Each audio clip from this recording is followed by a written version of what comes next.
Hello, and welcome to the third installment of the Remembrall Readathon series. This video is going to be covering all of Chamber of Secrets, so if you're reading for the first time and you haven't finished yet, do that before you watch this video. So this is a book where we learn Voldemort's given name, Tom Marvolo Riddle. Or should I call him, I am Lord Voldemort, not just Voldemort. His full name is technically I am Lord Voldemort. Anagram master there. So ignoring narrative structure for a moment, it struck me as strange on this reading that in the very first chapter of Sorcerer's Stone, when Dumbledore defends saying Voldemort as opposed to you-know-who, he refers to Voldemort as his proper name. That's rather nice of Dumbledore to have adopted his chosen name as his proper name rather than his given name, Tom Riddle, even though he is an evil, murdering, subhuman maniac. So it got me to thinking about how you should always respect a trans person's name. Even if you don't like their name, or you don't agree with their transition, or it's difficult for you to remember, or you just don't like that person, or whatever. Like, just because someone might be acting like a brat for a hot second does not give you the right to refer to them by their old name. I actually live in constant paranoia of someone doing that to me. Like, as soon as I make a mistake, someone's just gonna decide, nope, now you are your old name. It's just so common for trans people to not have our names respected by other people, which is why it stood out to me that even the most evil wizard of all time had his chosen name respected. Cool.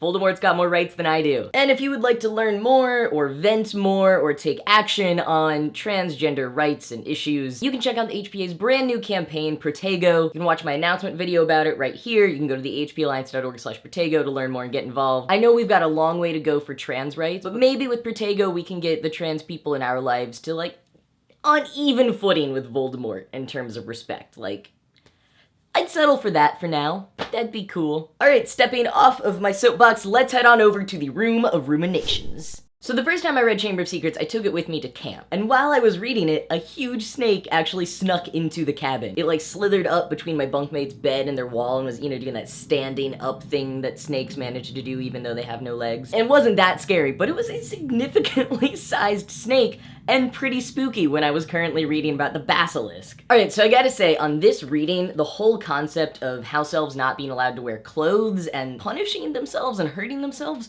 was a lot more disturbing than it was reading that as a kid. Yikes. I want to know way more about this hover charm that Dobby used, because if I were a wizard, the first thing I would do is use that to make a hoverboard. Now, is the big cabinet that Harry hides in Borgin and Burke's the Vanishing Cabinet? Do we actually see Draco Malfoy being drawn to it for the first time? I like that Lucius Malfoy tells Draco that it's not prudent to appear less than fond of Harry Potter. Can someone please tell that to Professor Snape? Jeez. It is strange to me that Hermione's parents can see things in Diagon Alley. Like, can they? Is it just because the entrance is so well hidden that they don't have to put any of the hiding charms and stuff on the rest of Diagon Alley? Or are her parents literally walking around unable to see anything? I have lots of questions about non-magical people being in magical settings. Like, also squibs. Filch can see everything in Hogwarts, right? Also, what's up with squibs and cats? I love that J.K. Rowling makes a point of telling us that there are no girls on the Slytherin Quidditch team. Not only is she implying that they're kind of sexist, but also the Slytherin team wouldn't be allowed to play in the International Quidditch Association because of their awesome Title 9 3/4 rule that mandates that each team have a maximum of 4 players of the same gender. Chapter 8! The Vanishing Cabinet appears again. Peeves, like, breaks it or something. I'm just loving all these little hints leading up to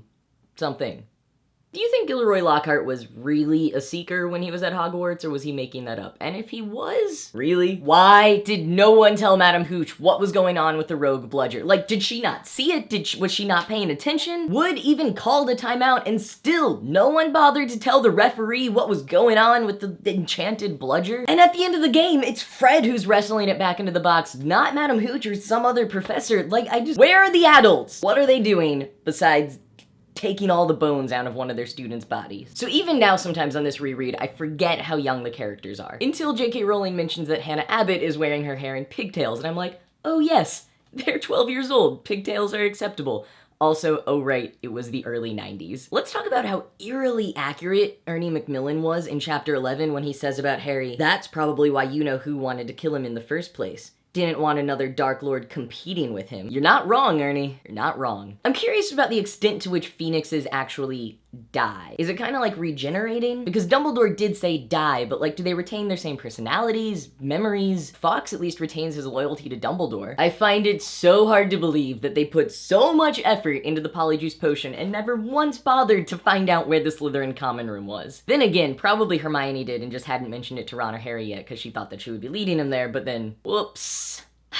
And the password to the Slytherin common room, this has honestly always been one of the most uncomfortable parts of the book for me. Do Muggleborns or Half-Bloods just not get sorted into Slytherin? Or if they do, did they seriously have to say that password for a while? How would that make them feel about themselves? I mean, that's just terrible. And while Harry was sure he had never heard the name T.M. Riddle before, it still seemed to mean something to him, almost as though Riddle was a friend he had had when he was very small and had half forgotten. Yeah, you did know him when you were really small, Harry, but he definitely wasn't a friend.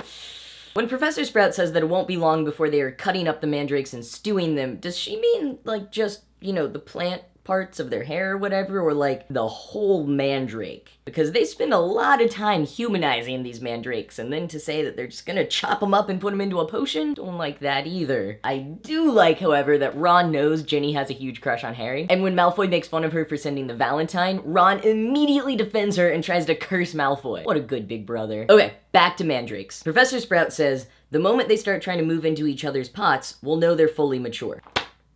I did not get what that meant until this time I read it. Oh my god, the mandrakes are hooking up with each other, and that's how you know they've turned into adults. Oh my god. You gotta love Harry's logic that only a Gryffindor could have known the password and gotten into the Gryffindor dorms to steal the diary, when he had literally just snuck into the Slytherin dungeons a couple weeks ago. In chapter 14, Ron says, because that's what Hermione does. When in doubt, go to the library, which you can buy on a lovely t-shirt or mug at dftba.com/thehpa. And yes, we know that Ron said it and not Hermione, but attributing the quote to Ron said while making fun of Hermione is not nearly as catchy or empowering. And let's be real, Hermione probably said it at some point. So when McGonagall cancels the Quidditch match, that image of Oliver landing and then running towards her without getting off of his broom cracked me up until I remembered that's exactly what Muggle Quidditch players look like. The intricate architecture and statues in the Chamber of Secrets makes me wonder whether all of that was magicked together or if someone actually, you know, built it. Like, is there really a place for architects and sculptors or even artists writ large in the magical world? Also, has J.K. Rowling ever addressed why glasses wouldn't have sufficed as protection against the basilisk in the same way that seeing through a ghost or a camera lens did? Now, is Voldemort just making it up, or was Hagrid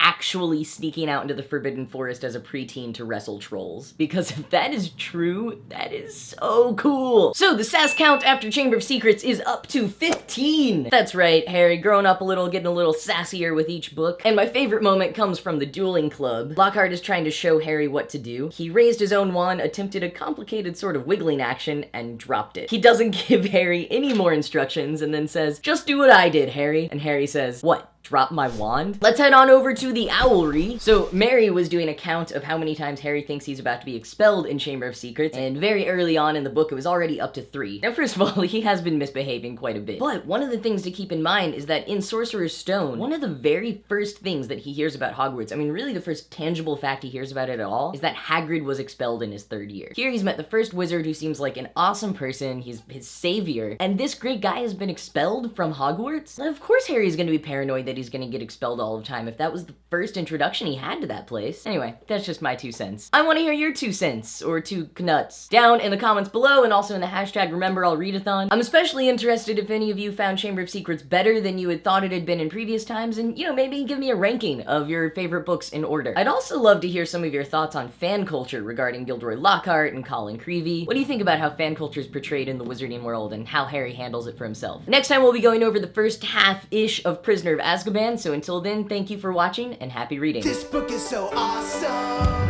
I can do anything. This book is so awesome.